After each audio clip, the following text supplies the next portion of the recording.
ఒక్కళ్ళని మాత్రం దయచేసి పెట్టకండి సార్, అందరు పిల్లలు తీసుకుంటున్నారు. Let them know, uncle. Let them know. కానీ నేనెవరు సార్?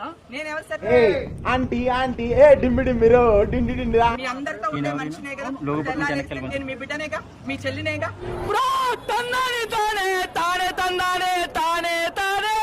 నేను చెప్పేది వినండి, ఒక ఆడపిల్ల మీద వేయొచ్చా నిజ నిజాలు తెలుసుకోకుండా? అబ్బా మీ దగ్గర చాలా జిఫ్టీలు ఉన్నాయా? ఇది ఎంత పెద్ద క్రైమ్, ఇది ఎంత పెద్ద క్రైమ్, చిన్న విషయం కదా. ఇంకోసారి అన్న ఇది ఎంత పెద్ద క్రైమ్, ఇది ఎంత పెద్ద క్రైమ్, చిన్న విషయం కదా. నీలాంటి యూజ్లెస్ ఫెలో తప్ప ఎవడు అలాంటి మాట అండు.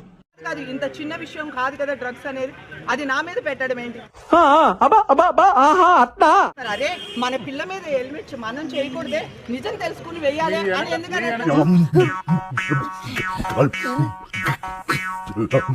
నా స్పందనైనా ప్రజల స్పందనైనా ఒకటేనండి, డ్రగ్స్ తీసుకోవడం తప్పు.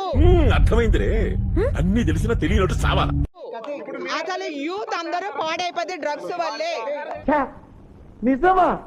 అరే ఇంత ఇంటెలిజెంట్ ఎలా డెవలప్ చేశారా? సినిమా యాక్టర్స్ ఒక్కళ్ళని మాత్రం దయచేసి పెట్టకండి సార్, అందరు పిల్లలు తీసుకుంటున్నారు. ఆవిడ చాలా బాధపడుతుంది, పక్కన తీసుకెళ్ళు. ఒక్కలే కాదు పాపం, రూపాయి కూలోడు పిల్లలు కూడా తీసుకుంటున్నారు గంజాయి గింజ. ఒక్కలే కాదు పాపం, రూపాయి కూలోడు పిల్లలు కూడా తీసుకుంటున్నారు గంజాయి గింజ.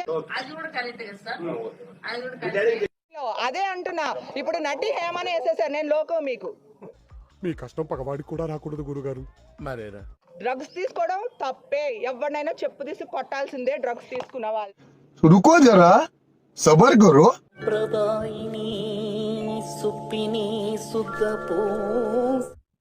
ఇదేంట్రా? అరే నీ అబ్బా